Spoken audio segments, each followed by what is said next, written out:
the oil. Oh, no, you're not. It's a lot more complicated.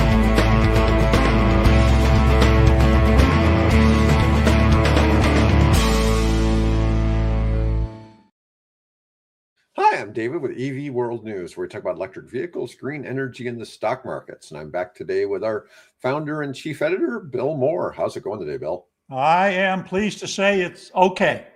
Yeah, well, we've been discussing Forward Live. We've been discussing Venezuela, and it's obviously tied to energy, but it strikes me the thing that was odd about this, because the most likely situation is Maduro knew the Americans were coming and was allowing it.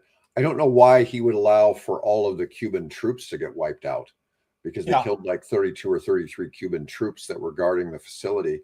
But and I've heard people say there was no U.S. casualties. There was at least 2 casualties. There were guys in the helicopter. 2 guys got injured. Yeah, because one of the helicopters got shot.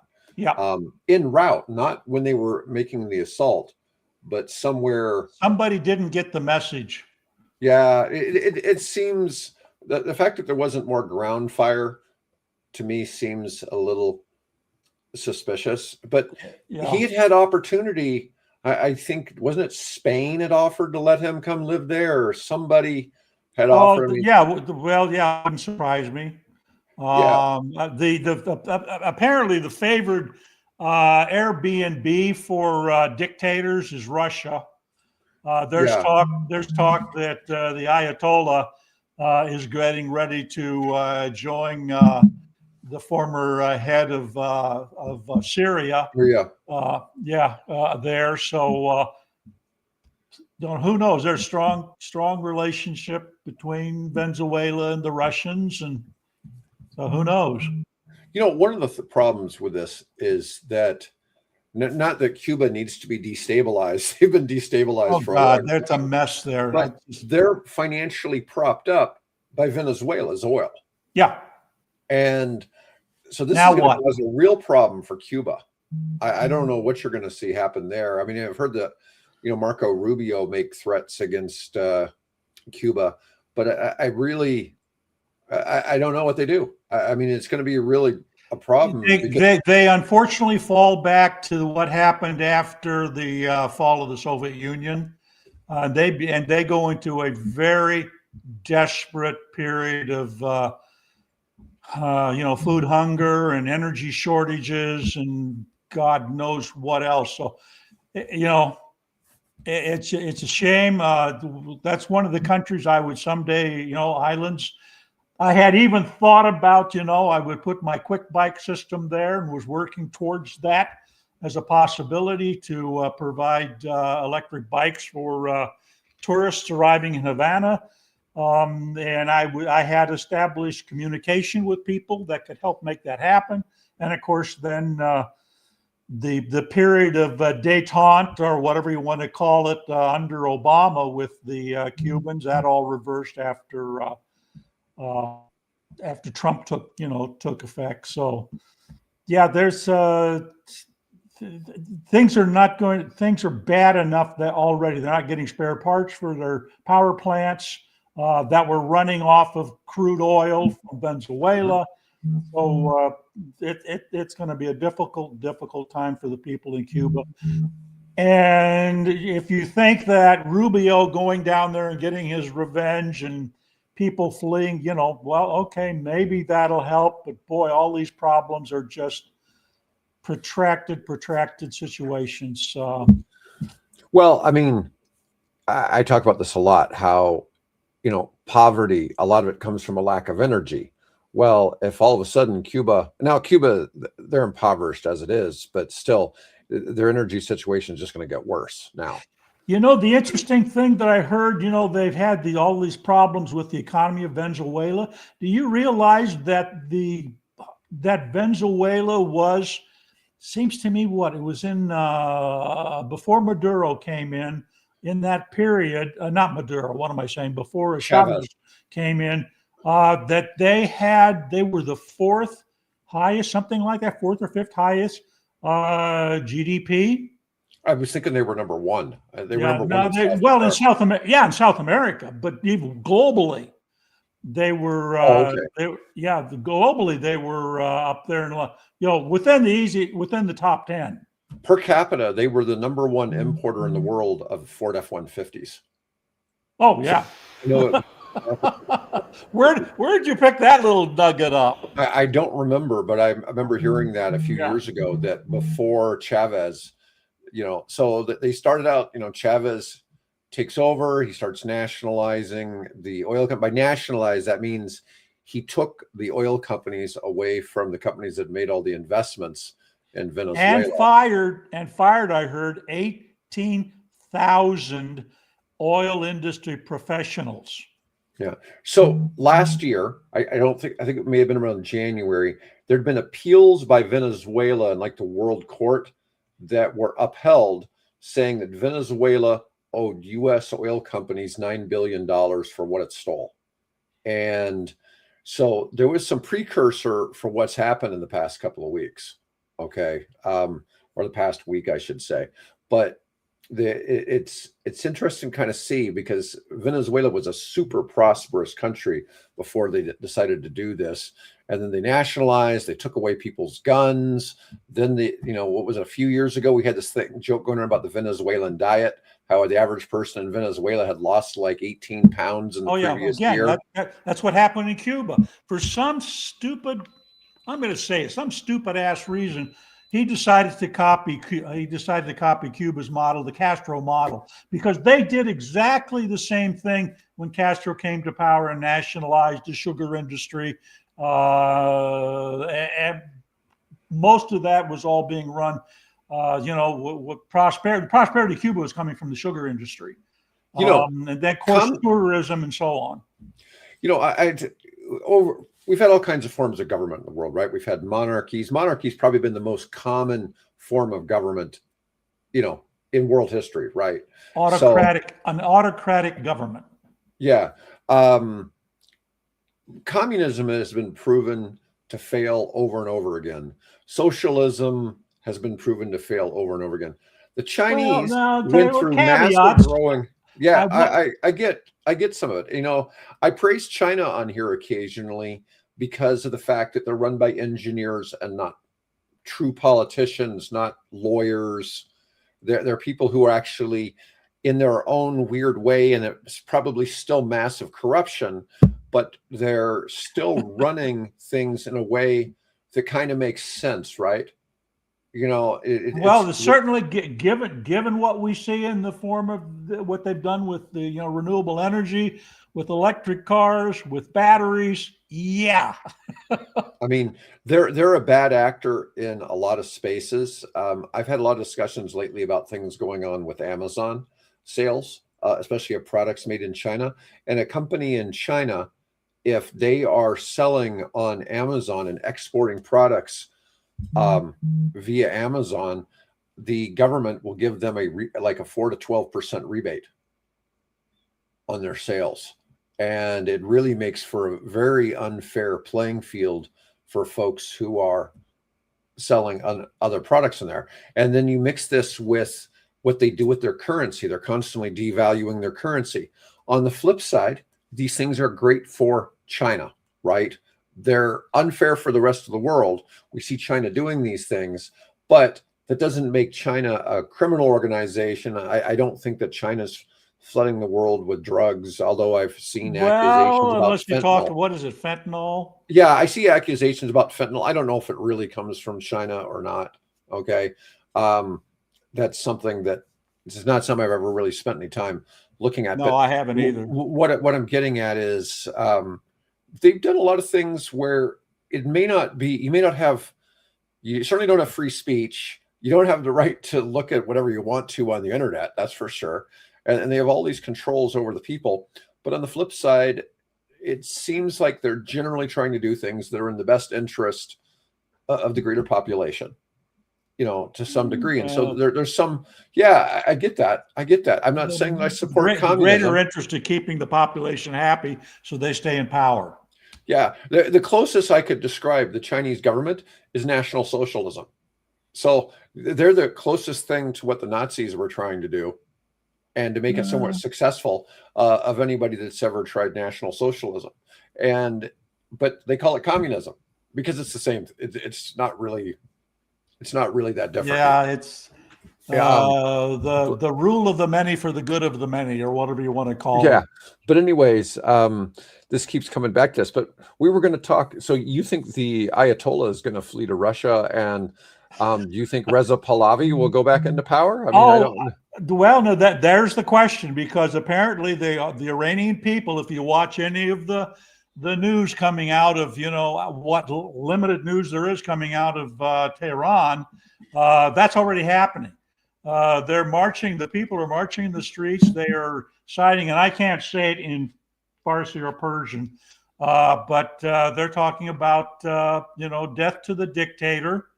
And they're talking about long live the king, something similar to long live the king. And they've got a national song now. It's a pretty good, nice beat to it, tune to it, that basically talking about the return of the Pahlavis. He's already the crown prince, and there are some references to even calling him he's living in exile at the moment, but they're referring to him also as the new Shah. So what brings me to this, however, is I came across a video that was talking about the origins of this crisis. It began with basically a drought, and it's been a long-running drought, and the water reservoirs and the aquifers that were supplying Tehran, which is a city of like 14 million people, have been sucked dry. The reservoir, there's little or no water left in the main reservoir. The aquifers are being sucked so dry that in a number of Iranian cities, they are sinking at a rate of 3 inches a year. There's just no water there to support the soil, so the cities are beginning to collapse. There's sinkholes appearing all over the place. This is a major ecological disaster, for these people. Yeah, they've got oil and they've got gas.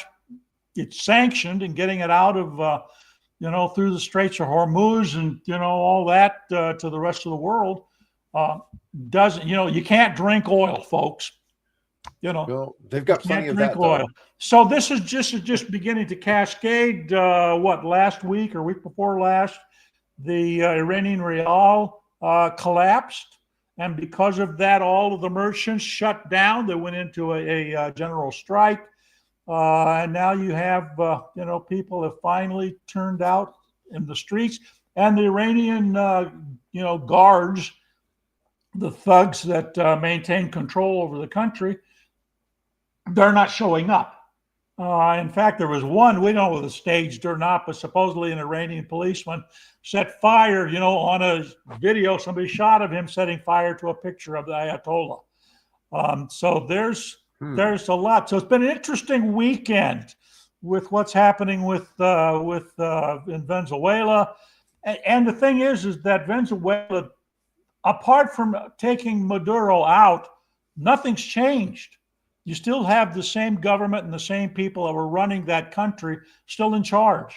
So I don't know how Rubio, or now it's rumored that Miller's going to act as Stephen Miller's going to act as the viceroy. Don't know. It's still a question as to what's really going to happen. Oil, yes, Venezuela has the world's largest oil reserves. And boy, wouldn't that be nice having that in? What is it? It's heavy sulfur crude. It's very heavy, dirty, smelly sulfur crude. Whereas it's hard to refine. Very hard. There's only a handful of refineries. Interestingly, and I think you'll find this interesting. Do you know what country has the greatest ability to refine the widest range of crude oils? The U.S. No. India. Oh, that's interesting. India has the ability to take Russian crude, which is kind of halfway between the sweet light crude that's produced in American fields and take the heavy, gunky stuff out of Venezuela, out of the Orinoco Basin, take that and refine that and turn that into petroleum and then gasoline, basically, and then export that to the rest of the world. Yeah, and when you talk about the cleaner fuel, that's like the difference between, the dirty coal they have in Pennsylvania versus the cleaner coal we get out of the Rockies, right? Out of the Rockies, right? Yeah. It's not that much cleaner, but it's what is it? Bituminous versus anthracite or something like that? I don't know. I don't know enough about it to be able to comment. But as I've been doing stuff in the nuclear space, I've been learning more and more about water desalinization, and because one of the things you can use, the small reactors produce heat that can be used to desalinate water. Basically, you can take that salt water, you convert it to steam, then the steam gets reconstituted into water. And you leave the salt. But in traditional desalination setups, they're usually using like reverse osmosis.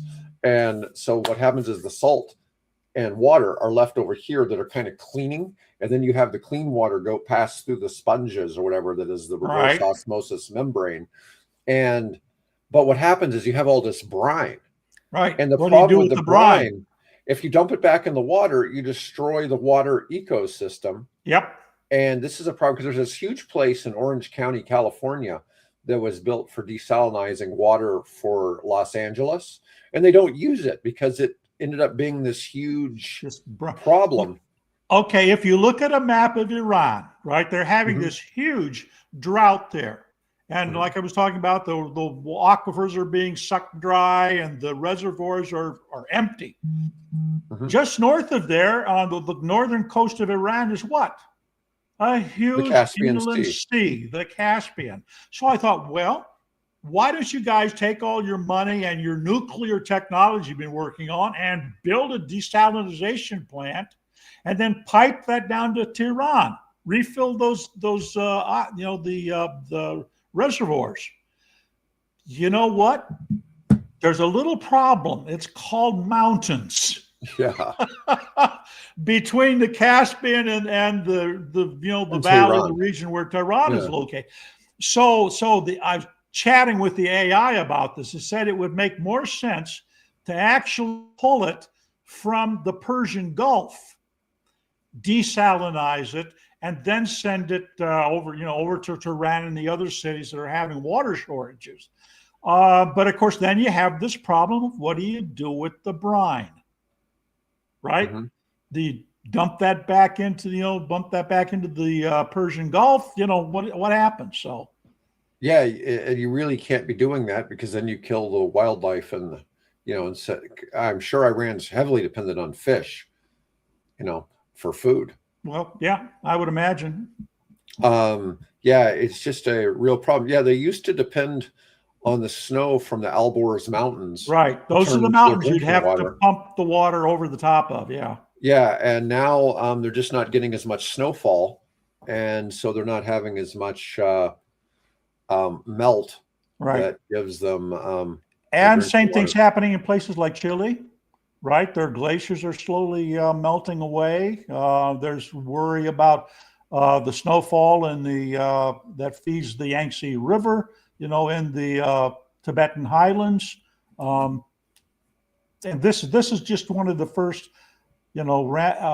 examples of what happens when you've got a climate that's warming and we're not taking any steps to basically be prepared for it. Yeah, well, anyways, it's kind of wild how, all of this is related to energy because you look at Venezuela and Iran, they're both huge energy oil producers. Yeah. Yeah. And they're having, Venezuela's problem was it had somebody running it that was a bad actor. Not saying that the Ayatollahs are bad actors. I mean, they clearly have some messed up things going on. There are. It's that's what. Basically, one of them is ideologically driven, and the other one is theologically or religiously driven. So yeah. So, anyways, I'm glad I'm in America. Even You with know, our problems, I'm glad I'm here. if Reza Pahlavi does become Shah in Iran and takes back over, that probably will remodernize that country. It was the most modern country in the Middle Oh, East yeah. under Yep. under his dad. Yep. And I used to be friends with the Minister of Education under the Shah, Okay. and I've stayed at their house a few times. They live in the Washington D.C. area. I worked for their son. Oh, okay. Yeah, and anyways, nice people and all that, but they were always talking about how the CIA was always, you know, coming to visit them. You know, Oh, yeah, not I'm in D.C., sure. but when they were in Iran. You know, Oh, yeah, trying, I'm sure. to If you know anything about what happened in 1954, under, ironically, the father of Colin Powell was involved in that. was involved in that. Yeah, I think it was Yeah. Colin Powell's father was involved in that. Yeah. Yeah. But anyways, I love people. I've known Persian people are always great, but it's just sad to see what happened to their country. Yeah. But it could become a very, not to say that Turkey is a shining example of what everybody should be, but Turkey's one of the few not so destabilized countries in the Middle East. Right. It'd be, I'm not saying, we had that situation where, what was it? Oh, I guess it was the Saudis that murdered somebody in Turkey, wasn't it? That was the Washington Post columnist. Yeah. Yeah. I don't know, but I'm just saying it'd be nice to see Iran go back to being sort of a more normalized country. Well, I'm sure the people in Saudi Iran Arabia are certainly, from what we're seeing in the way of coverage coming out of the various cities in Iran, particularly Tehran, are more than eager to go back to that and get some semblance of normalcy and freedom in their lives that they couldn't under the thug religion that had been imposed on them. Well, you look at the interesting thing. Yeah, there's a young lady who, interestingly, is a Canadian, or was until recently a Canadian member of Parliament, who is Iranian, Goldie Sharmai or something like that. Very lovely young lady who is now speaking out, who's got her podcast. She's talking about what's going on there in Tehran. And she's referring to this, what's happening as she refers to the Islamic things as the occupiers. Mm-hmm. So that the coming in of Khomeini, the original Khomeini, right, mm-hmm. and all that, and the Islamic, that when the forces of Muhammad and so on in the 700s and that period of time came in and conquered the Persian Empire, they became occupiers. And some of the people in Iran still view them. How many years has that been? Over a millennium. Over a millennium, and they're still referring to the invading Muslim occupiers. Yeah. Well, we'll see where that ends up. I hope it ends up the way we'd like to, like we'd like to see it for the Cuban people, and we'd like to see it for the Venezuelans, and so where they have a stable, democratic, equitable, fair, progressive, government that makes life more enjoyable and productive for the people. Mm-hmm. All right. Well, let's move on to some different energy news. Let's see. I want to talk about Sony, the Sony Honda Afeela 1. Yeah. They have built the first production car in Ohio, but it's $102,900. $102,900. It's got to be one hell of a car for that price. Now, here's the thing. But apparently it isn't. It's a Sony. When you think Sony, you always think of premium TVs, premium gaming consoles, everything Sony, Sony monitors. It's always considered to be top notch. Okay? The Cadillac. The Mercedes, right. Yeah. And I think we're going to see some of this going on. Let's see. Let's see what they've got. Oh, they were showing it off at CES. I've actually people at CES is going on right now. I've had people like connecting me, to people that are there, that think they need to come. I've got somebody that somebody feels should come on our show already that somebody ran into there. But anyways, Sony joined with Honda Mobility in 23 and formed this Afeela brand. And the first one has rolled off the line. It's manufactured at the same location as the Honda CR-V, the Acura RDX, and the MDX. It's a trial production run. Wonder how many vehicles are going to produce. Is it just the one? Well, they'll typically, if they're committing to full-scale production, then they'll build a series of them.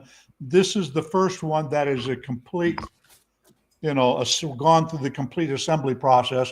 But if they've gone to that, it's not like you handed this off to a division or a separate company that builds showroom prototypes, right? Or car show prototypes.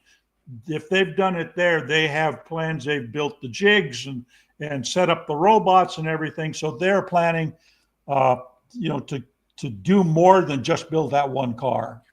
Okay, so this is called the signature trim at the 103,000. They have another one called the Origin trim, which will cost $89,900 or $90,000 when it goes on sale in 2027. And you can pre-order. It's $200 deposit, but you have to live in California. You have to be a California resident.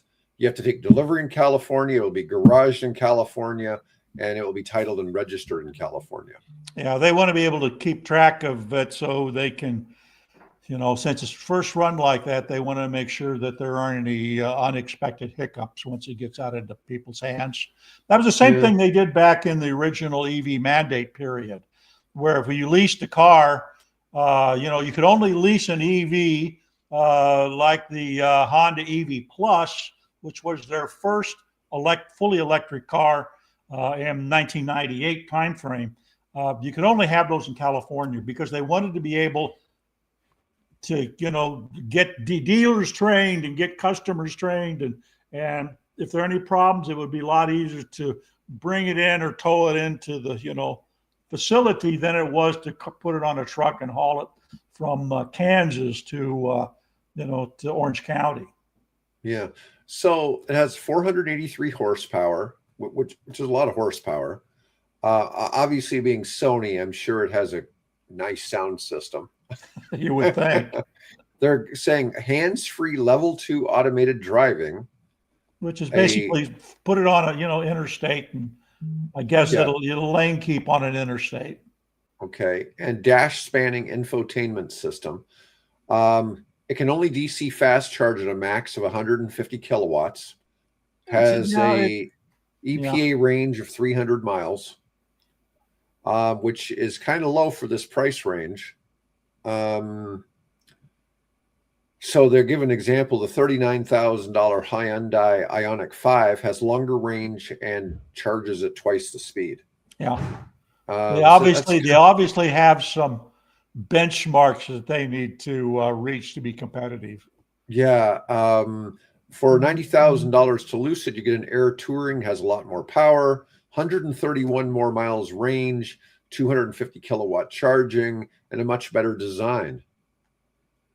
I would say so, yeah. And if you paid $115,000 for an Air Grand Touring, you get double the horsepower, 512 miles of range, and 300 kilowatt fast charging. And they're built in the U.S.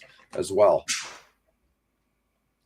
Jalopnik says, albeit with more sinister backing, that Lucid has sinister backing, being backed by the oil companies, I guess. I don't know. If it's Lucid, the backing, of course, is the Saudis. The Sauds. Yeah. So. Yeah, it's interesting that Arabia is named after the rulers that run it. It's called Saudi Arabia because it's run by the Right. Saud family. Do we want to get into that interesting story? Oh my God. That because it used to be just Arabia, right? Lawrence Right. of Arabia, right? Yeah. And then of course, once the family of the Sauds, marshaled their zealots to go on a jihad. And I mean, what is this? All desert with a few handful of settlements and cities. They were able to to take it over. Right. I think that's the whole Lawrence of Arabia period, basically, right during and after World War II, and they took it over and set up a king, and it's the family of the Sauds. World War I, wasn't it? I mean, that's what I meant. World War I. Yes. Yeah. World War I. Thank you. Okay, so we're going into another one of these phases where EV growth is slowing. Not EV sales are slowing. EV growth is slowing. So for this year, the prediction is EVs will only grow by 12% worldwide to 24.3 million units, which the growth rate had been 24%. Right. This is from Bloomberg. China cut its EV tax break in half for 26 and added restrictions to cash for clunkers programs, limiting eligibility. Despite record sales in 25, the market is cooling as early adopters are saturated and mainstream consumers remain hesitant. Obviously they've sold a lot without the incentives here in the US, but if we, like we said before, if we look at the German model in even if the sales stay down in 26 and 27, they'll start accelerating again. Well, here's the interesting thing. Since you mentioned, and I just happened to think of this, mentioned the Chinese. There is a couple of stories I've seen this morning that Geely, the China, one of the, I think they're the second largest behind BYD. Geely is planning to enter the U.S. market in the next 2 to 3 years. How they're going to do that, I have no idea. But apparently, that's their aim, is to start bringing their cars here to the U.S. in the next 2 to 3 years. I bet they start making them here. Wouldn't surprise me. I mean, when the tariffs or making them in Mexico, and maybe that allows them, because of NAFTA or whatever, to bring them up to the U.S. Yeah, they'll do something like that. I mean, the 100% tariff in the U.S. to me makes it worth building it here. They've got the one car that what was that now? I can't remember the name of it, but the one car, the E5 or something like that, $33,000, the equivalent of $33,000, and damn, is it good looking. It is a really, really, I mean, I would not be unhappy driving that particular car around town. Really nice looking car. All right. So here's something kind of interesting. In the past year, the U.S. has added about 18,000 AC charging ports, averaging 49 new charging ports per day. And for DC fast charging ports, we now have 68,000 over 14,600 locations, with strong expansion expected in 26. The NEVI program, which was, in politics, this was criticized because there'd only been like 8 chargers installed, and all, for a program that had all these billions of dollars allocated. Yeah. They've gone from 8 to 384. There we go. Yeah, that's Takes a pretty time, Yeah. Rome was not built in a day. Well, the application process for the NEVI thing was like a 3-4 year thing. It was the most ridiculous application process.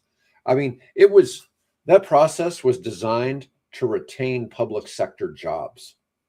That was the entire, that was the bad part about it. It wasn't that the whole idea of creating this electric vehicle infrastructure idea was bad. The idea was they had all of these levels of approvals and constant things that required all kinds of public personnel to monitor and approve that. And since the administration's changed. They've streamlined a lot of these processes to make it a lot easier actually to qualify. But some of the states have had to sue the federal government to be able to get this money released so that they can still get their chargers, because so much work had been done over the previous couple of years trying to get this set up. And I don't know. It's been a weird point of contention. I think the program wasn't, it was, I'll just say it was ill-designed. Okay. It wasn't with ill intent, but somehow it just got written into just some craziness. All right. Company called Kairos, starts with a K, Kairos Energy, building an SMR nuclear reactor in Oak Ridge, Tennessee. They're constructing one using molten salt cooling instead of water. A lot of nuclear expertise there. Oh, yeah. A long time. Yeah. Yeah. Oak Ridge is where it all started. That's where it all started.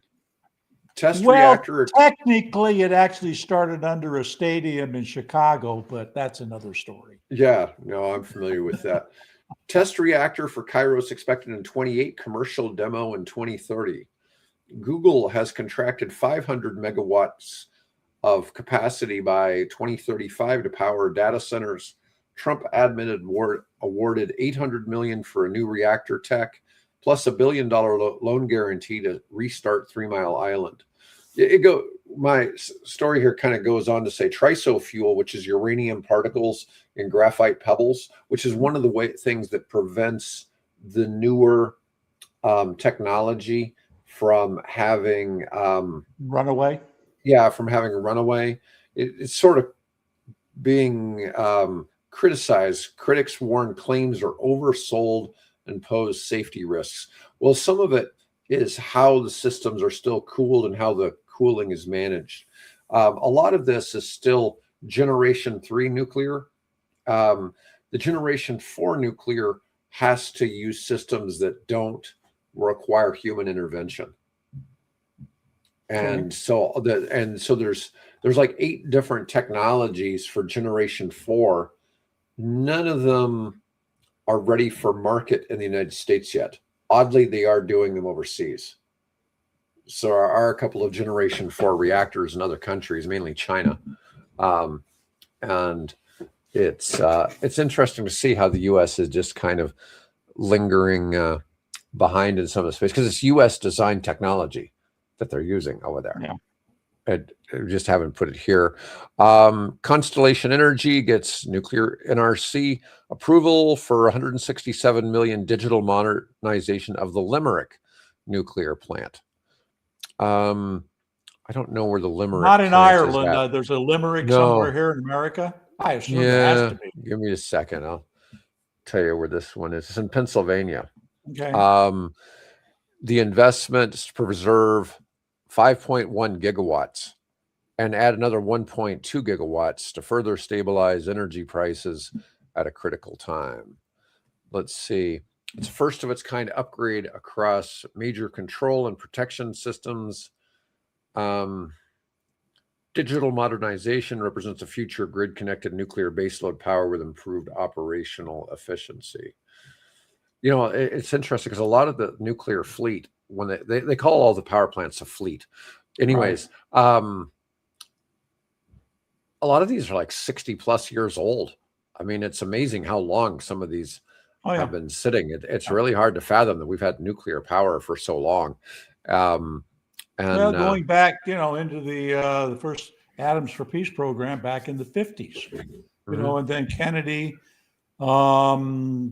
era. So yeah, what's that, 40, 50, 55 years now? No, 75 years. Well, you figure it was 80 years ago when we detonated the test of the first nuclear weapon. So it's interesting to see how far along this has come. But they keep reviving some of these 60-year-old facilities. That kind of makes me a little nervous. Well, there's a thing called nuclear embrittlement, right?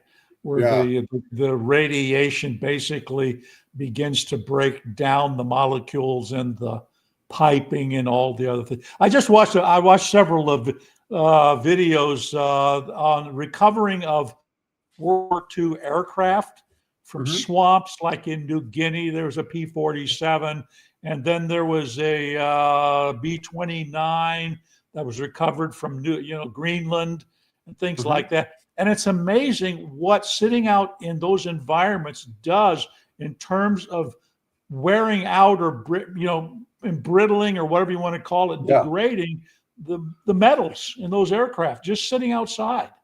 So I can't imagine if you're actively under continual bombardment from beta waves or whatever they are, what that'll do to that material. So yeah, please be careful, folks. I'd rather, you do that than hastily bring things online and have another, Chernobyl or whatever happen. So 3 Mile Island. Yeah.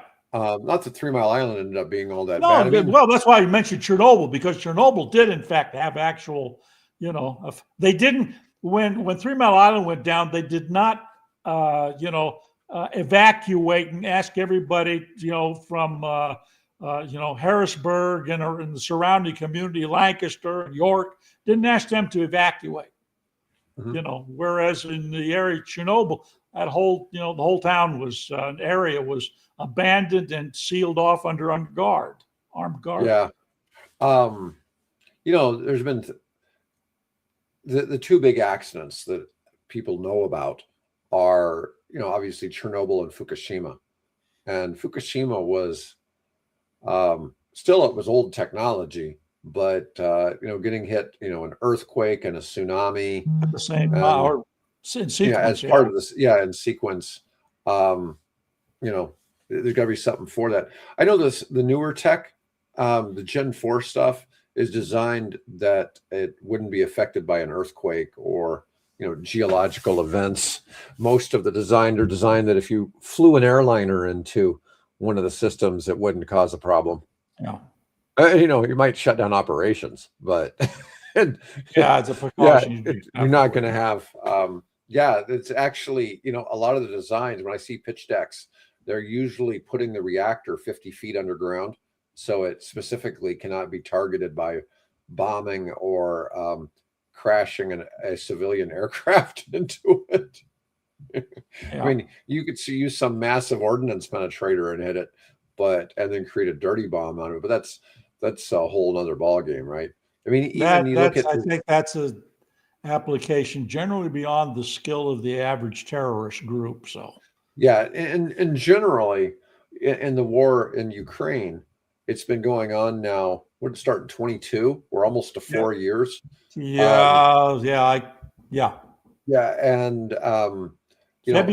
February 24th, my brother's birthday. Happy birthday, bro.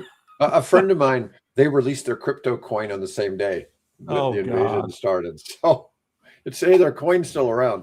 Anyways, but unfortunately, so is the Russian occupation of parts of Ukraine, and but what I was getting at is, while they have had some things happen with the nuclear facilities in Ukraine, as a general rule, both sides have avoided shooting.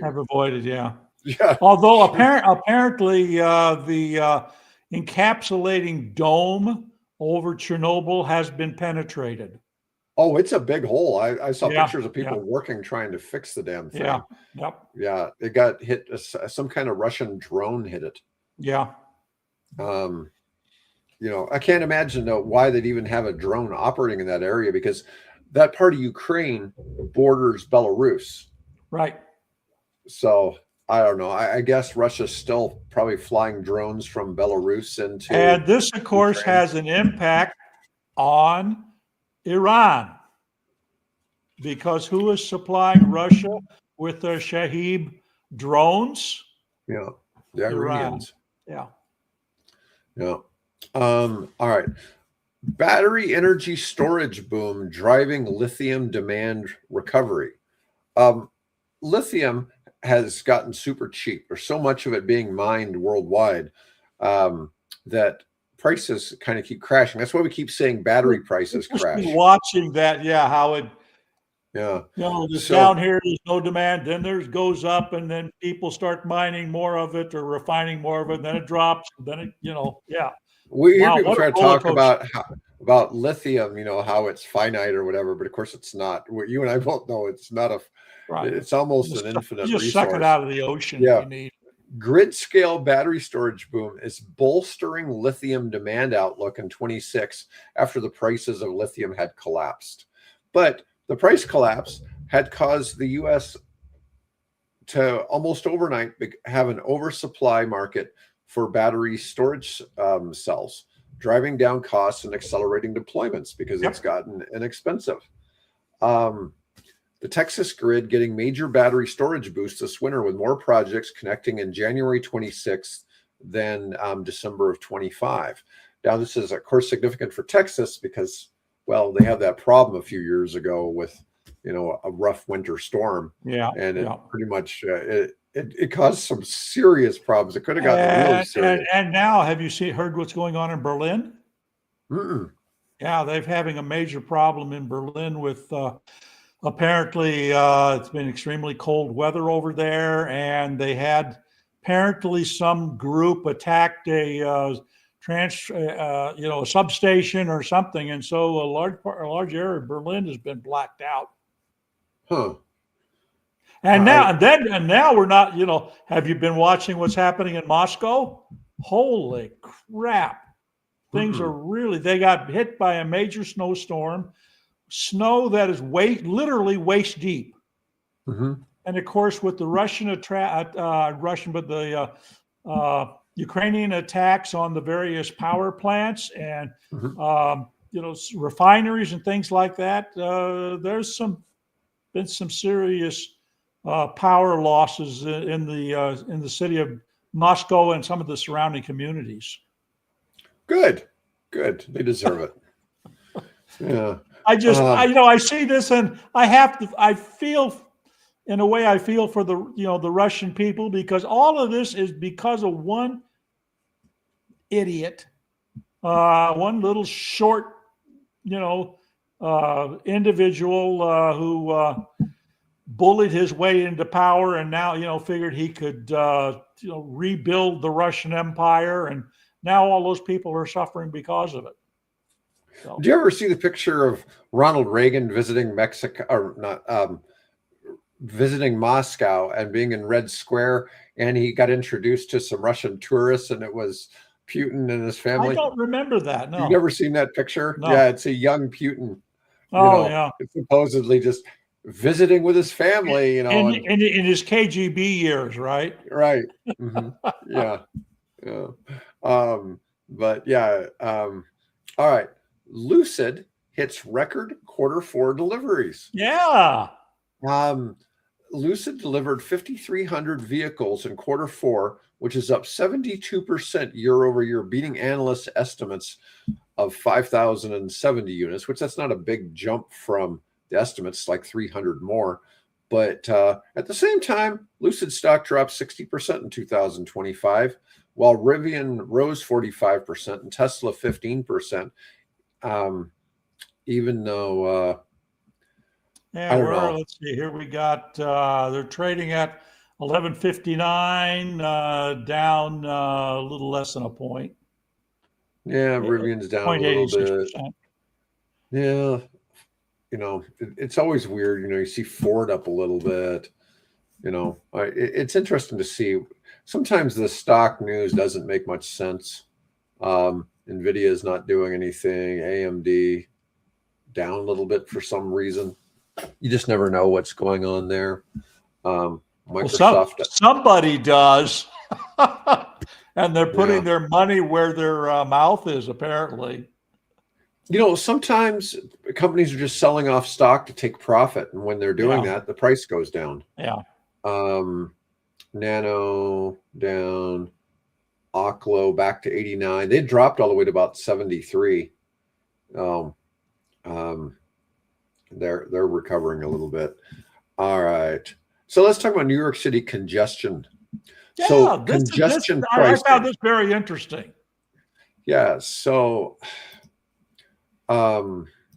Let me see. Okay, let's set it up here. Cities in Europe were having real concerns about the amount of traffic, what that was doing to the air quality in the city, as well as just simply the movement of goods and things and people through the city. What they did was London implemented a congestion charge in the central part of the official city of London. And so when you drove in there with anything but an electric vehicle, the electric vehicles were exempt, you had to pay a fee, and that fee gradually has increased over the years. It has had a positive effect in that the number of cars have reduced, the amount of noise has reduced, the amount of pollution is reduced. And so the city of New York, taking a cue from what London has done, decided we're going to do the same thing on the island of Manhattan in the area apparently south of 60th Street. 60th Street. Yeah. And so they put that in. It's like $9 fee apparently to enter there with a vehicle. And and so as you would expect, people that regularly went in there were complaining and so on and so on. But it turns out that it's had, as this article points out, it's had a very positive effect on the residents there in New York City. Crashes are down 55%. Yeah. Injuries are down 51% in 1 month. Traffic volumes, pollution, and noise levels dropped sharply. Transit speeds improved as car volumes declined. But, when people say New York is noisy, they really mean cars are noisy because it's all the cars. It's cut down massively on the amount of car noise. Now, of course, if you switch to electric vehicles, you get rid of that noise altogether, right? As well, yeah. But $9 toll. I guess it must be, they're enforcing it with 1,400 license plate cameras. Since it went into effect, the New York Times reports an 11% decrease in daily traffic throughout the borough's central business district. 73,000 fewer vehicles per day, 27 million fewer trips in 1 year. People who drive or use buses experience much less traffic. Average travel speeds increased 4.5%, while the rest of New York experienced a 1.4% increase. So I guess the effect was pushed all the car travel to other places. Yeah. Local bus speeds are up. Now, I'm wondering how this is affecting shopping in those areas. Did this now then have a negative effect on shopping? This was one of the big talks about London, was how that affected the shopping in those districts. But I don't really know how.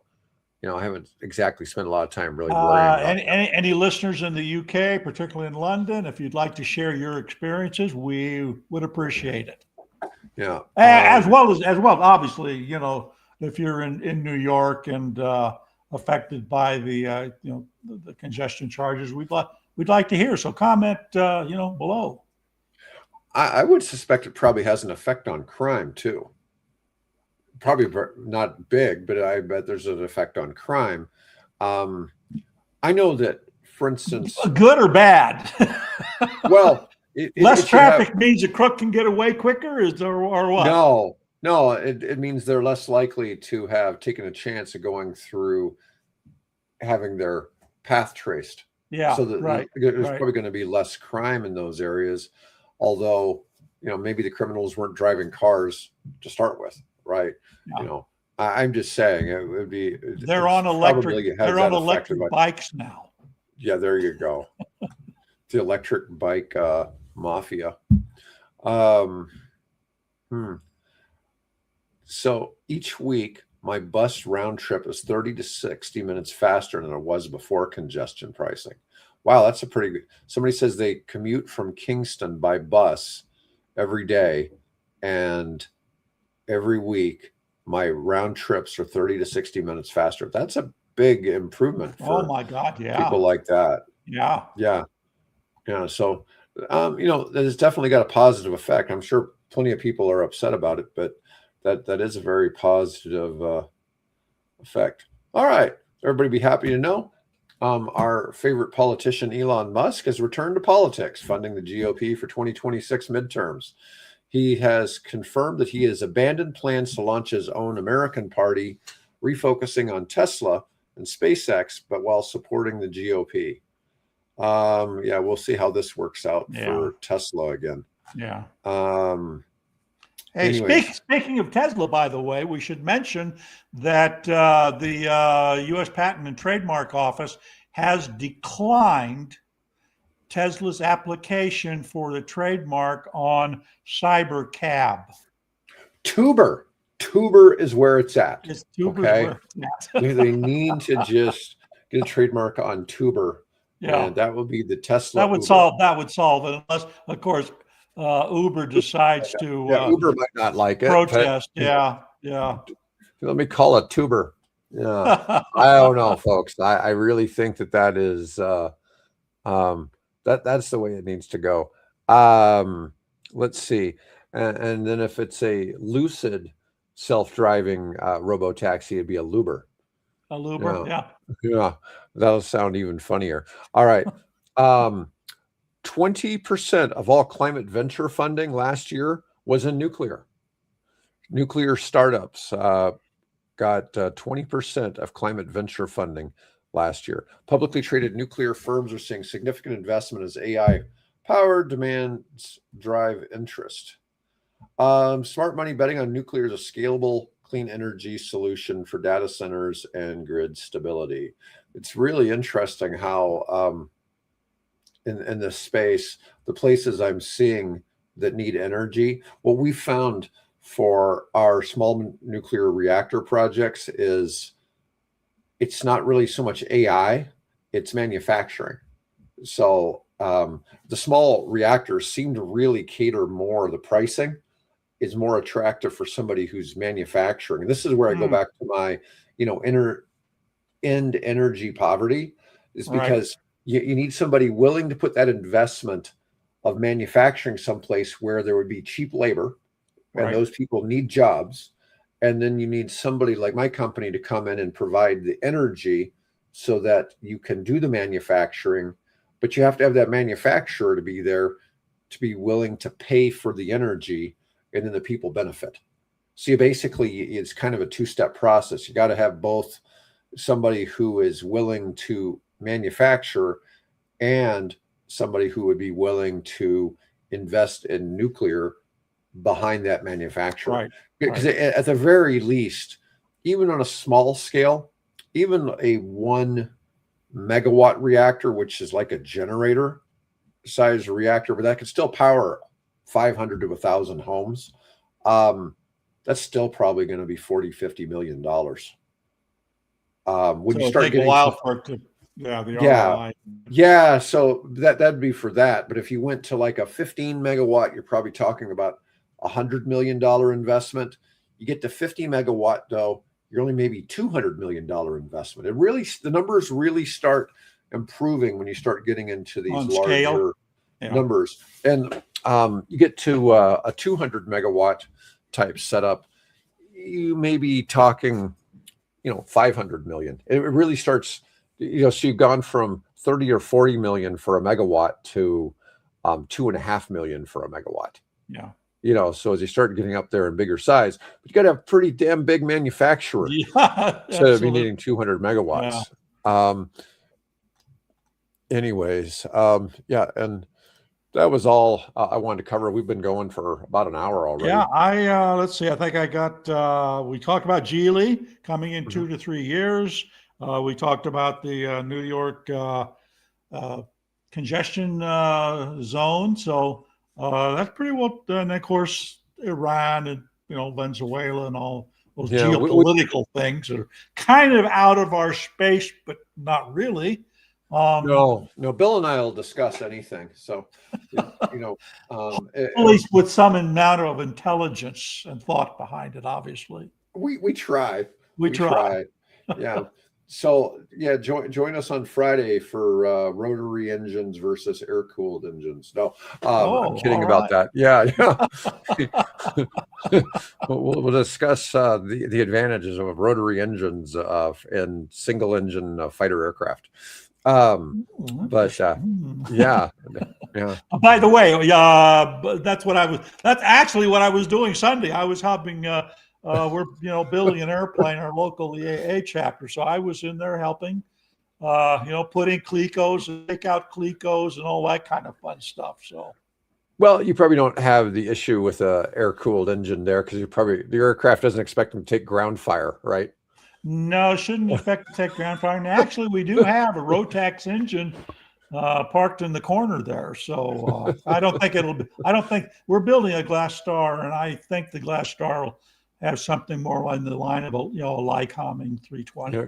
All right. Well, we had lots of viewers today, but folks, I appreciate nobody wanted to chat today, but they watched us for a whole damn hour. Well, thank you, folks. Yeah. Thanks, folks. And I should be back with Mike tomorrow, as far as I know, for our engineering special.